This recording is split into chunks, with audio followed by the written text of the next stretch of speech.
বিভিন্ন সুন্দর চেহারা না একটু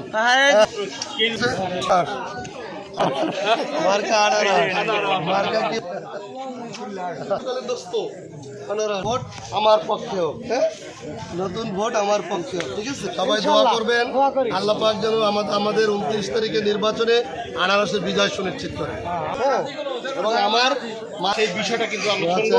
এখানে কিন্তু দেখা যাচ্ছে রফিকুল ইসলাম রিপন তিনি কিন্তু সংযোগ করতে মানুষের যে বুকের সাথে বুক মিলানো, এটা একান্ত লোক না হলে কিন্তু তারা আসলে এভাবে তাকে আপন করে নেয় না। তার প্রতি কিন্তু আনারস মার্কা সকল মানুষ এই কাটারখালী এলাকার মানুষ আগামী 29 মে ভোটে গিয়ে তার আনারস প্রতীকে ভোট দিবে, এই ভোটাররা সেই কথাই কিন্তু বলছে। আমরা দেখতে পাচ্ছি কতটা আপন হাসি খুশি ভাবে সকলে তার কাছে গিয়ে তার বুকে বুক মিলাচ্ছে, সেই বিষয়টা কিন্তু আমরা এখানেই দেখতে পাচ্ছি। বিগত দিনে সে কাজ করেছে, যে মানুষের অন্তরের ভিতরে ঢুকেছে, সেই বিষয়টা কিন্তু হঠাৎ করে ফুটে উঠেছে।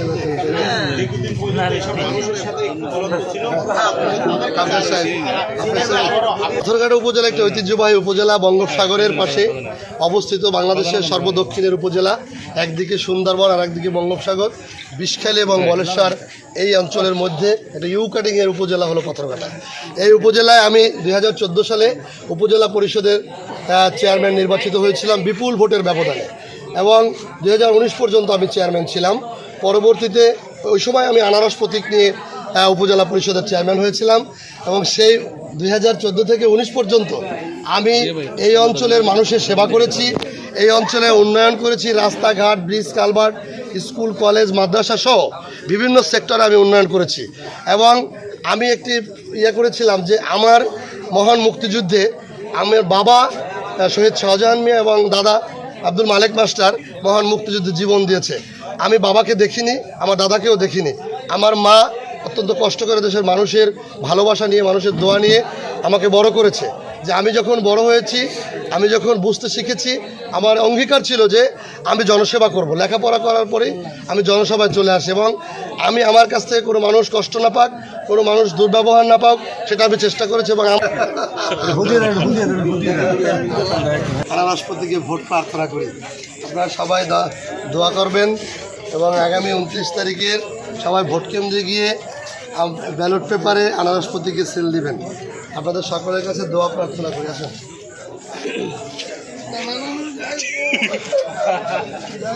দোয়া চাই, সবার কাছে ভোট প্রার্থনা করি, আনারস প্রতীকে আপনারা সবাই দোয়া করবেন। আমি আপনাদের সন্তান, সেই হিসাবে আপনারা আনারসে ভোট দেবেন।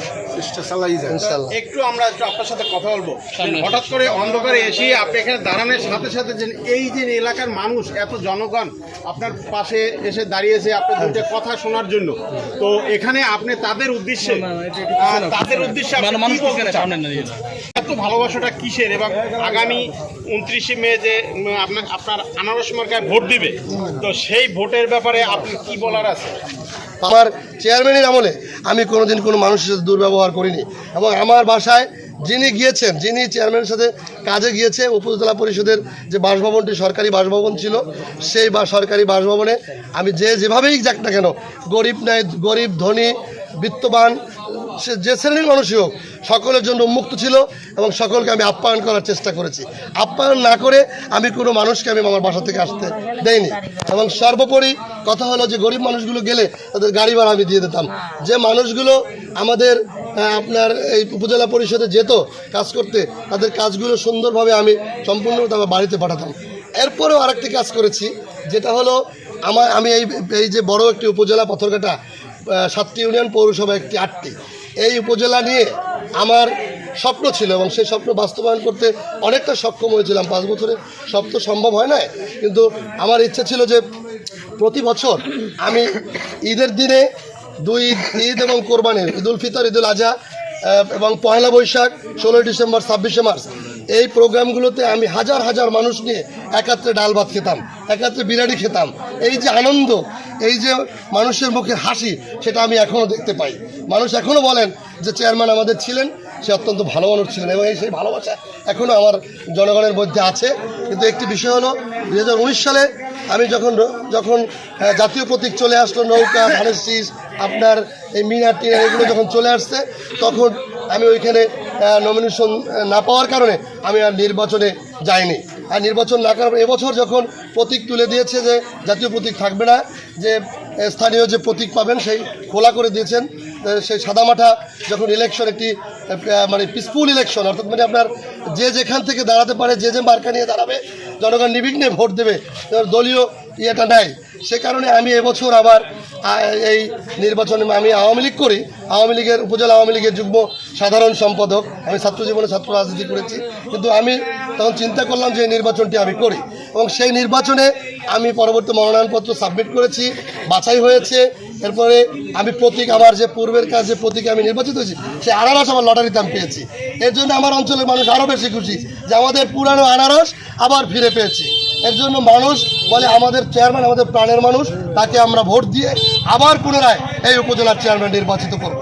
24 সালে আপনার যে কনফিডেন্স রয়েছে আপনার, আপনি এই যে রিপন মোল্লাকে চিনেন কিনা? আমি তার এখানে জনসমর্থন আমি ইনশাল্লাহ আপনাদের কাছে বলতে পারি যে আমি ইনশাল্লাহ স্যাটিসফাইড যে আমি আল্লাহর রহমতে মানুষের যে সেবা করেছি, মানুষকে যে ভালোবেসেছি, আমার এই অঞ্চলের মানুষ আমাকে বিপুল ভোটের ব্যবধানে চেয়ারম্যান নির্বাচিত করবে। যত কালো টাকা আসুক, যত কালো টাকারা টাকা বিচার, যত বড় বড় মাথা কিনুক, কিন্তু কোনো কাজ হবে না। সাধারণ মানুষ তারা টাকা খায় না, সাধারণ মানুষ তারা তাদের মন খুলে ভোট দিতে চায়, তারা কেন্দ্রে গিয়ে আনারস প্রতীকে ভোট দেবে। আর যারা টাকা বিচাচ্ছে, বড় বড় মাথা কিনছে, তাদেরকে প্রত্যাখ্যান করবে।